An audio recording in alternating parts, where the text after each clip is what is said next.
너무 뜨겁네요. 네. 네, 소개받은 에너지 기후 정책 연구소의 한재각입니다. 기후 정의 운동에 참여하고 있습니다. 오늘 주제는 기후 위기에 관한 그리고 기후 정의 그것의 민주주의에 관한 얘기를 해보려고 합니다.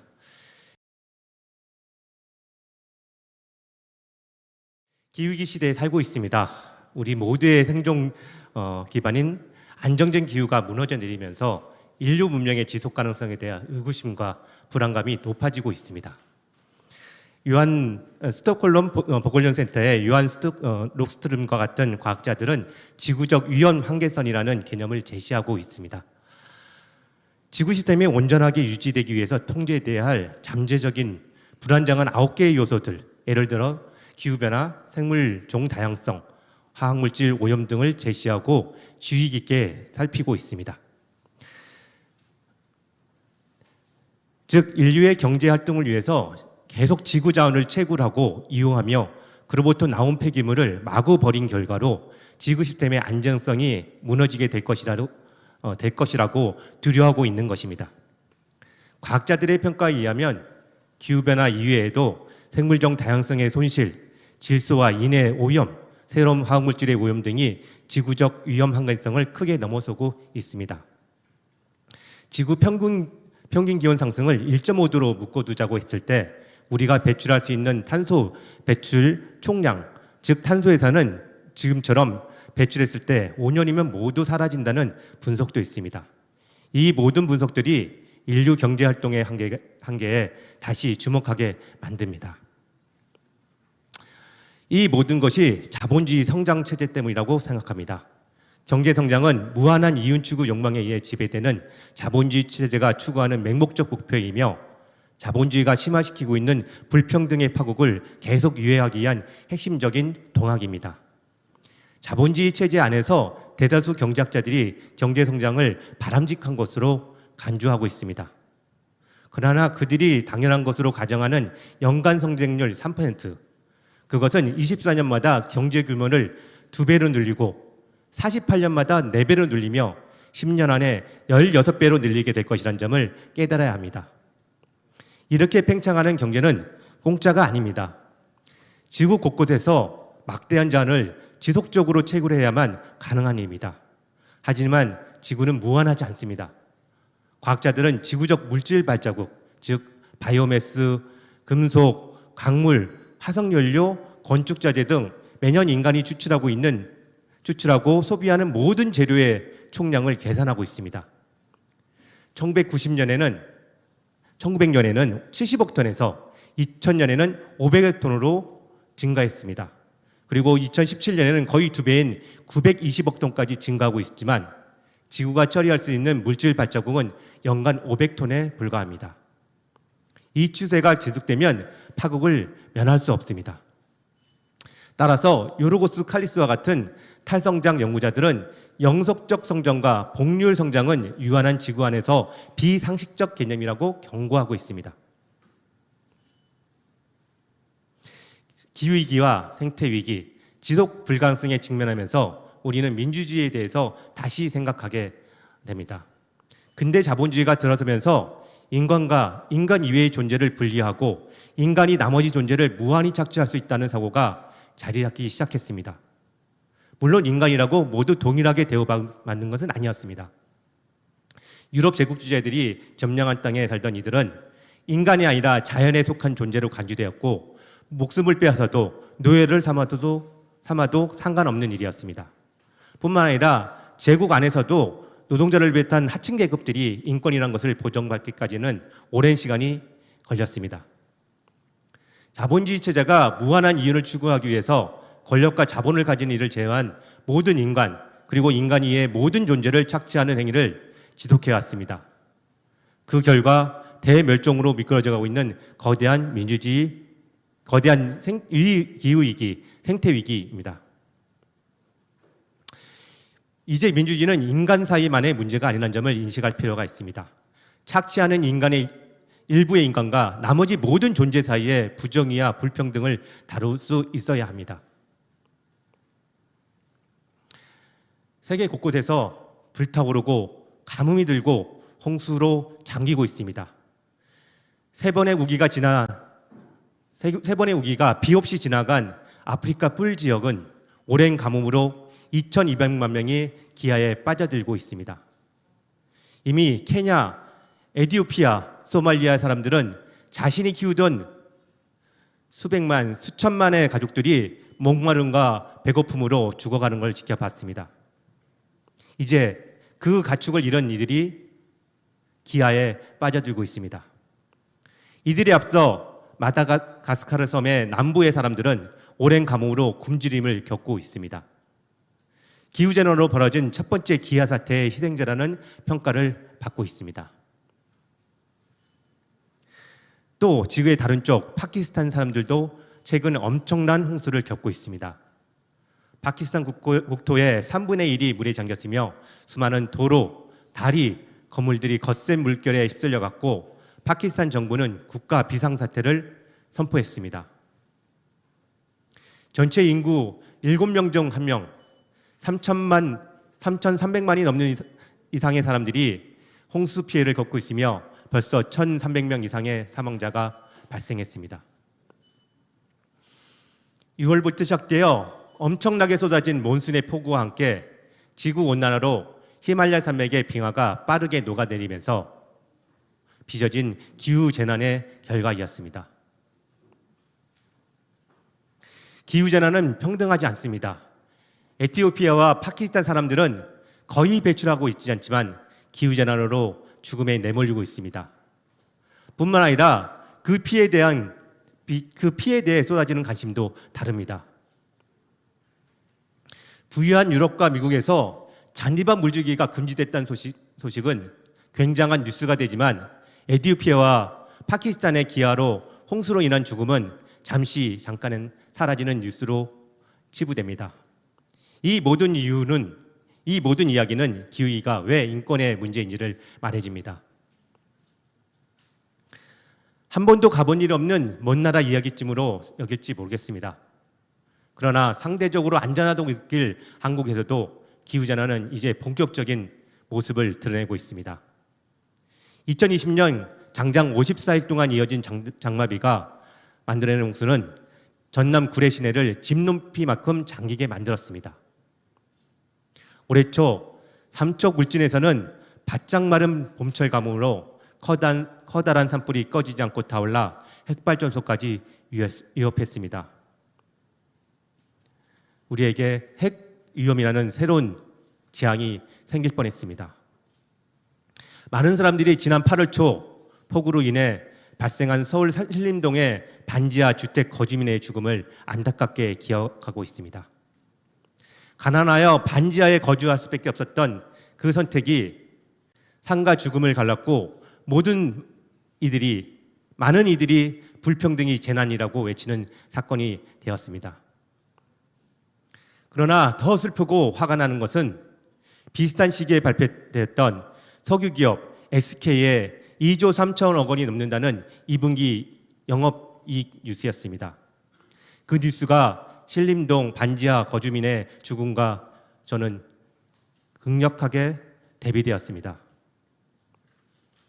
석유 회사들이 우크라이나 러시아 전쟁에 따른 고유가 사태를 기회주의적으로 이용하면서 엄청난 폭리를 취한 결과 그 반대편에서는 누군가가 목숨을 잃은 것이었습니다.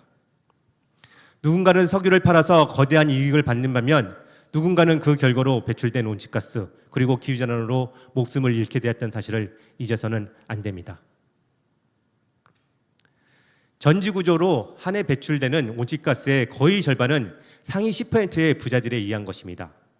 전 세계 인구의 절반, 가난한 50%의 사람들이 배출하는 온실가스의 비중은 겨우 10%를 넘어서 있을 뿐입니다. 그러나 기후변화로 인해서 집을 잃고 가축을 잃고 먹거리를 잃고 살던 땅을 떠나 난민으로 떠들고 종국에는 죽음에까지 이르는 가혹한 삶을 감당해야 하는 것은 10%의 부자가 아니라 50%의 가난한 이들입니다. 1992년 유엔 기후변화 협약이 체결되었습니다. 기후변화가 일어나고 있고 그 영향은 치명적일 것이며 따라서 온실가스 배출을 줄여야 한다고 명확히 밝힌 협약에 전 세계 국가들이 서명을 했습니다. 우리나라도 마찬가지입니다. 그러나 전지구적으로 온실가스는 줄지 않고 계속 증가만 했고, 그래서 그레타 툰베르 같은 청소년 기후활동가들은 대체 지난 30년간 무엇을 했냐고 묻고 있습니다. 그 온실가스 증가는 누구에 주도되었을까요? 전지구 인구의 절반, 가난한 이들이 기여하는 바는 16%밖에 되지 않습니다. 그들이 배출한 그 온실가스는 겨우 전구 하나를 켜고 처음으로 학교를 가고 처음으로 의사를 만나는 일과 관련된 일이었습니다. 반면에 세계 1%의 부자들은 21%의 거대한 부를 만들어내면서 온실가스 증가에 기여를 했습니다. 그들은 자가용 비행기, 호화로운 요트, 거대한 저택, 무겁고 빠른 자동차, 최신 패션과 이국적 음식을 즐긴 극소수가 배출하는 온실가스가 전 지구를 휘젓고 있는 것입니다. 기후위기를 이런 불평등과 부정의를 빼고 이야기할 수 없습니다. 기후위기는 본질적으로 불평등과 부정의에 관한 문제이기 때문입니다. 사람들은 기후위기를 해결할 방법으로 태양광, 재생에너지, 전기차, 탄소 배출군 거래제, ESG 경영 같은 제도를 이야기하기도 합니다. 어떤 것들은 온실가스 감축에 도움이 될 수 있을지 모르겠습니다. 하지만 기후위기는 그런 기술적, 제도적 해결책만으로는 다룰 수 없는 너무 심대한 문제입니다. 기후위기가 본질적으로 불평등과 부정의에 관한 이야기라고 한다면 당연하게도 기후위기는 불평등과 부정의의 문제를 다뤄야만 근본적으로 해결될 수 있습니다. 이것은 단지 기후위기의 결과가 부정의하고 불평등하다는 것만을 이야기하는 것은 아닙니다. 반대로 부정의와 불평등이 기후위기를 발생시키고 심화시키는 원인이라는 점도 강조합니다. 불평등과 부정의는 끊임없이 성장을 추구하는 자본주의의 결과물이지만 불평등과 부정의 없이는 자본주의 성장이 불가능한 것과 마찬가지입니다. 불평등한 사회일수록 최상위 부유층의 과시적 소비를 뒤따라 가도록 내모는 상업주의 양력이 거세고 사람들은 장기적 노동과 자원 낭비를 감내합니다. 덴마크처럼 더 평등한 사회라면 같은 경제 수준이라도 1인당 온실가스 배출량이 낮다는 경험적 증거도 있습니다. 따라서 제이슨 히켈 같은 연구자들은 단순하지만 급진적 결론을 제시합니다. 최상위 부유층의 거대한 소득을 줄여야 기후위기를 가속시키는 온실가스 배출을 감축할 수 있다고 말합니다. 이에 공명에서 세계불평등연구소는 부유세 혹은 누진적 탄소세의 도입과 같은 평등을 바로잡는 정책을 제시하고 있습니다. 다시 말해 평등해야 기후위기를 해결할 수 있다고 이야기하고 있는 것입니다. 정부와 기업들은 기후위기를 해결하겠다면서 탄소 중립이라는 목표와 정책을 제시하고 있습니다. 2050년까지 탄소 중립을 이루어야 한다는 목표가 현재 배출하고 있는 온실가스 배출량을 과감히 줄인다는 뜻이라면 동의하지 못할 것은 없습니다. 그러나 탄소 중립은 본질적으로 허구적이고 위선적인 개념입니다. 배출하는 양만큼 어디선가 흡수할 수 있도록 하자는 개념은 기업과 부유한 이들의 온실가스 배출을 책임이 없는 나라와 시민들에게 떠넘길 수 있도록 만들어줍니다. 또한 배출과 흡수 사이에 배출권 시장을 만들어 또 하나의 투기 상품으로 돈벌이를 하겠다는 의미입니다. 한국의 한 석유 기업은 탄소 중립 휘발유라는 현기증 나는 제품을 출시했습니다. 같은 휘발유지만 배출된 이산화탄소를 흡수하는데 드는 비용을 추가해서 조금 비싼 가격으로 판매한다는 것입니다. 거대한 이익을 내는 석유 산업을 지속하면서도 지구를 구하고 있다는 그린워싱을 가능해주는 상품입니다. 그러나 한국이 아닌 지구의 다른 곳에서 이산화탄소를 흡수하기 위해서 숲을 흡수선이라는 상품으로 만들고 그곳 주민들의 삶의 터전을 빼앗을 수도 있지만 그런 사실은 언급되고 있지 않습니다. 기후위기는 화석연료 사용으로 이익을 얻으면서 그 피해를 가난한 나라와 가난한 이들에게로 그리고 미래로 떠넘기면서 발생한 것입니다. 그 해결책으로 제시하는 탄소 중립 역시 그런 희생의 전가를 바로잡기보다는 반복하자는 시도입니다. 그래서 아프리카, 남아시아, 남아메리카 등의 전 지구적 남반구에서 투쟁하는 원주민들은 탄소 중립을 탄소 식민지라고 비판하고 있습니다. 탄소 중립이 아니라 화석연료 채굴과 이용을 중지하는 것을 의미하는 배출 제로가 필요하며 그것은 화석연료에 기반하여 발전한 자본주의 성장체제를 멈춰 세우는 것을 의미합니다.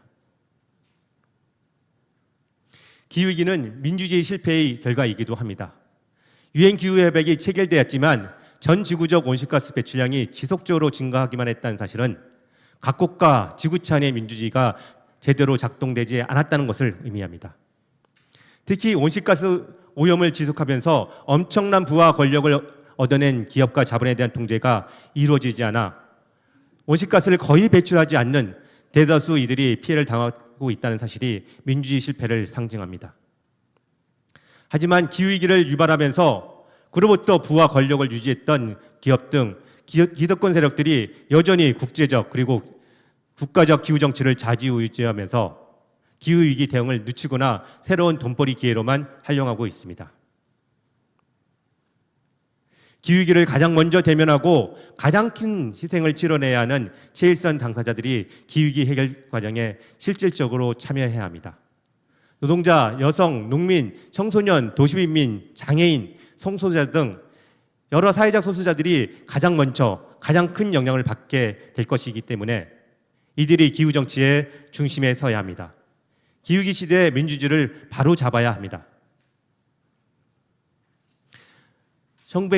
2019년 9월 21일 서울대학로에 5천 명을 비롯해서 전국의 7천여 명의 시민들이 기후위기 비상행동에 나섰습니다. 기후위기에 대응하라고 촉구했습니다. 이때 요구했던 기후위기 비상선언, 배출제로 계획, 독립적인 법률국가 기구 등은 형식적으로나 정부와 국회에 의해서 수용되었습니다. 그러나 기후위기로부터 우리가 안전할 수 있다고 그리고 기후재난 앞에 존엄하게 살 수 있다고 느껴지지 않습니다. 탄소 중립 휘발유와 같은 그린워싱이 횡행하고 여전히 석탄발전소와 신공항이 건설되고 있는 상황에서 많은 이들은 두려움, 슬픔, 무력감을 호소합니다. 기후일정이라 이야기하는 이런 감정들은 개인이 감당해야 할 것이 아니라 함께 나누고 해결책을 모색해야 하는 사회적 감정입니다. 다 함께 광장과 거리에 나서서 사회적 연대를 통해서 기후위기 앞에 무력하기만 한 세상을 바꿔야 합니다. 기후 부정의와 불평등의 해결을 요구해야 합니다. 9월 24일 서울 광화문으로 나와주시면 감사하겠습니다. 감사합니다.